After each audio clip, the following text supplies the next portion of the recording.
नमस्कार। मैं सचिन खुदशा। सोचिए, आपके पास 2,000 रुपये नहीं है। आज के दौर में 2,000 रुपये किसी के लिए मोबाइल रिचार्ज और एक रेस्तरां का बिल हो सकता है। किसी के लिए ये पेट्रोल टैंक भराने की कीमत है। लेकिन ओडिशा के अंगुल जिले में यही 2,000 रुपये किसी दलित महिला की जिंदगी का सबसे बड़ा अभिशाप बन गए। वह महिला जिसे समाज ने अपमानित किया, भीड़ ने घेरा और इंसानियत ने धोखा दिया। चेहरे पर कालिख पोती गई, गले में जूतों चप्पलों की माला पहनाई गई, गांव की गलियों में घुमाया गया। और सबसे डरावनी बात यह है कि लोग हंस रहे थे, वीडियो बना रहे थे, तमाशा देख रहे थे और इंसानियत मर रही थी। आज हम आपको वही कहानी सुनाने आए हैं, ओडिशा के अंगुल जिले की, एक ऐसे अपमान की जो केवल एक महिला का नहीं था, बल्कि हमारे संविधान और हमारी सभ्यता का भी था। ये घटना ओडिशा के अंगुल जिले की है। महिला ने 2,000 रुपये गांव की एक समिति से उधार लिए थे, शायद किसी बीमारी के इलाज के लिए, शायद घर में खाने का इंतजाम करने के लिए, या शायद बच्चों की फीस चुकाने के लिए। लेकिन जब वह पैसे नहीं लौटा पाई तो गांव की कुछ महिलाओं ने मिलकर कंगारू अदालत लगाई और वही अदालत बन गई इंसानियत के कत्ल की जगह। सोचिए, जहां संविधान की किताब कहती है समानता सबका अधिकार है, वहां गांव की अदालत ने उसे सजा सुनाया। चेहरे पर कालिख, गले में चप्पलों की माला, और पूरा गांव बन गया दर्शक दीर्घा। हमारी पुलिस, हमारे प्रशासन और समाज के प्रभावशाली लोग सब खामोश बैठे रहे। अब सोचिए, उस महिला के दिल में क्या चल रहा होगा। गांव की सड़क पर वह अपमानित हो रही थी, लोग हंस रहे थे, लेकिन उसकी आंखों से जो आंसू गिरे वो हमारे समाज के मुंह पर गिरने चाहिए थे। अब सवाल है, 2,000 रुपये का ना चुका पाना क्या इतना बड़ा अपराध है कि किसी महिला को इंसानियत से नीचे गिरा दिया जाए? या फिर असली अपराध उसकी जाति थी?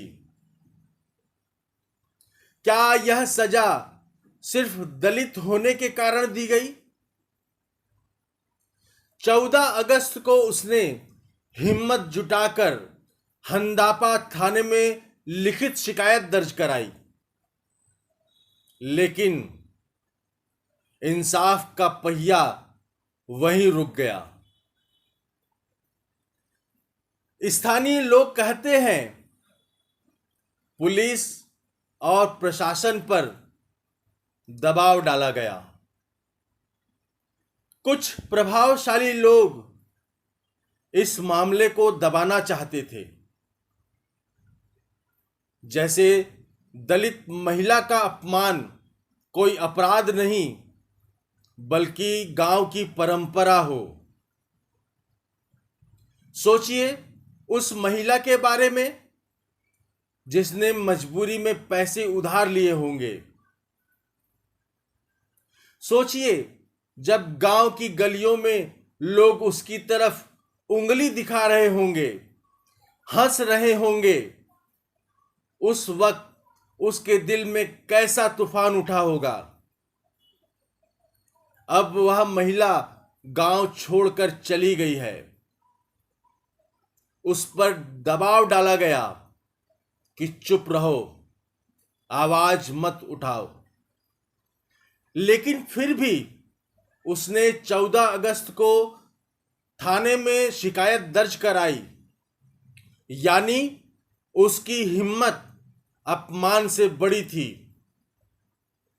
दोस्तों, पुलिस की भूमिका पर सवाल उठाना जरूरी है।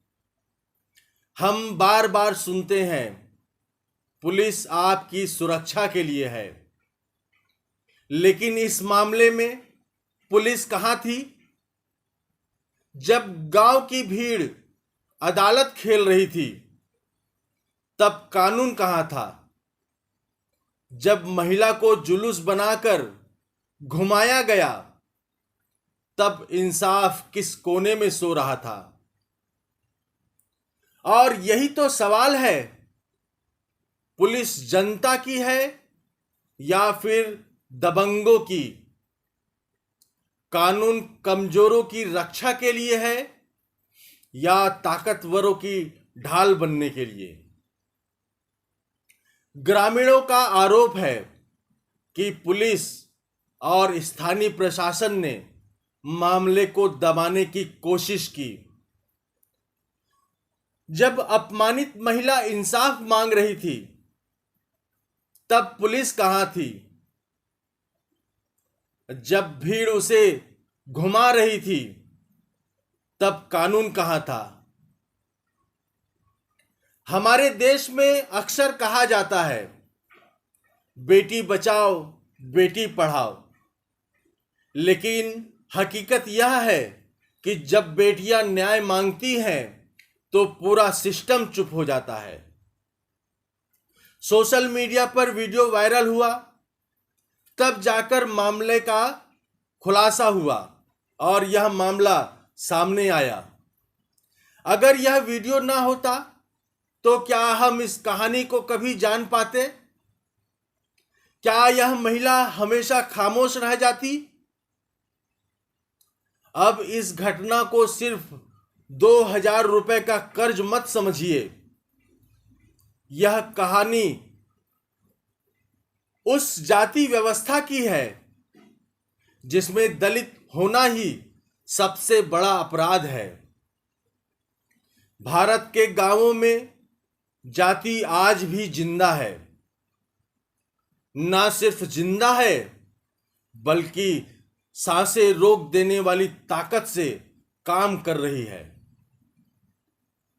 दलित दूल्हों को घोड़ी पर नहीं चढ़ने दिया जाता।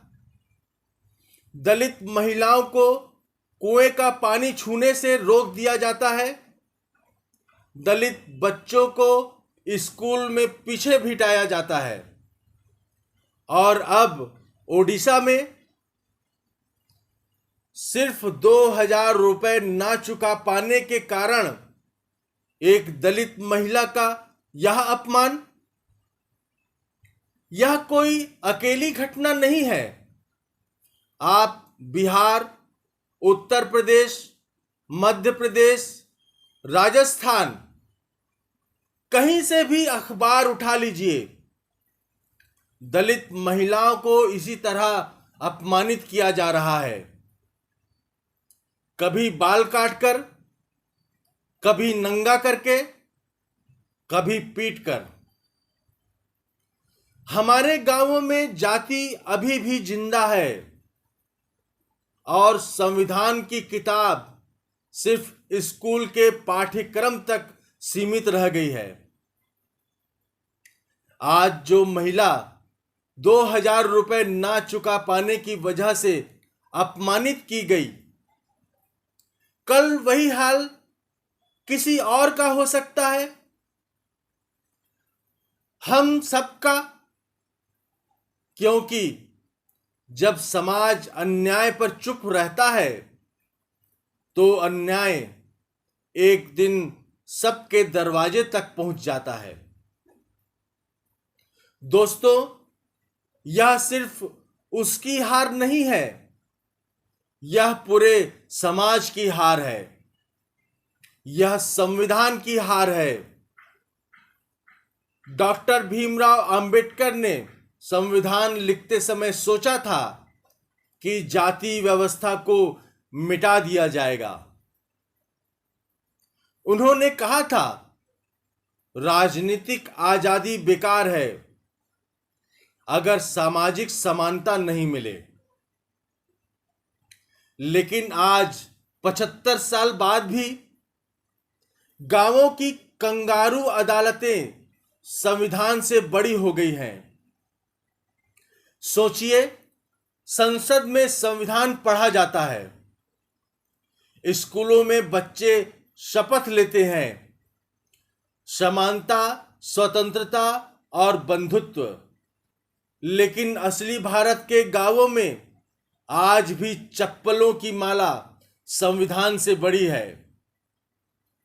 यह घटना हमें याद दिलाती है कि भारत की आजादी अधूरी है जब तक जाति नहीं मिटती, तब तक लोकतंत्र सिर्फ कागज पर है। अब सोचिए, अगर यह महिला आपकी मां होती, अगर यह महिला आपकी बहन होती, तो क्या तब भी आप चुप रहते?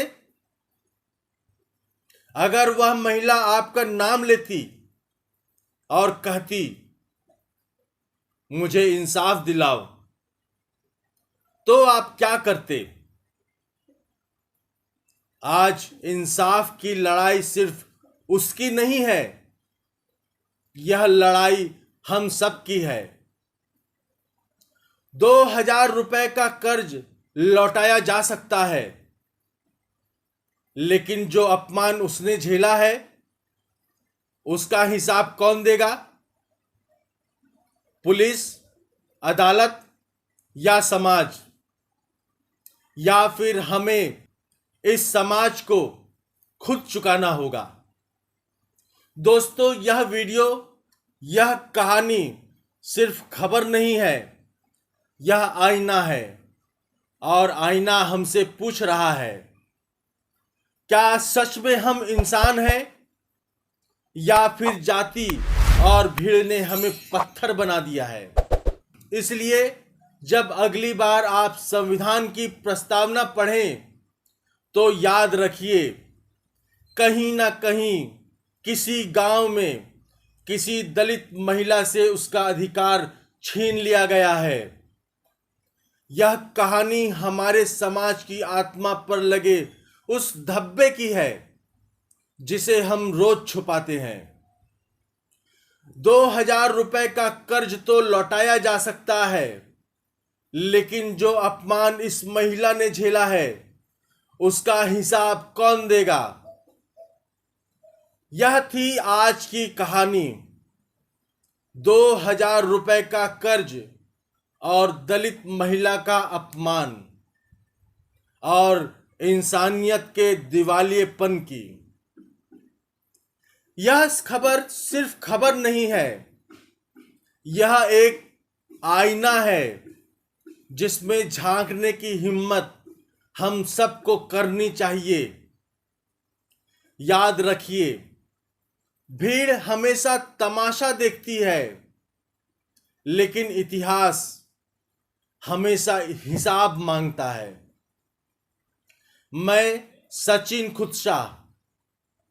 अगर ये ग्राउंड रिपोर्ट आपको कहीं से छूती है, तो प्लीज वीडियो को लाइक और शेयर कर अपना समर्थन दर्ज करें, हमें सपोर्ट करें, ऑनलाइन बुलेटिन चैनल को सब्सक्राइब करें।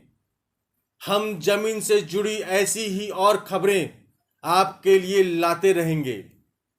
आपका एक लाइक हमें हमारे काम के प्रति संबल देता है, क्योंकि यहां खबरें चीखती नहीं, विचार बनती हैं। धन्यवाद।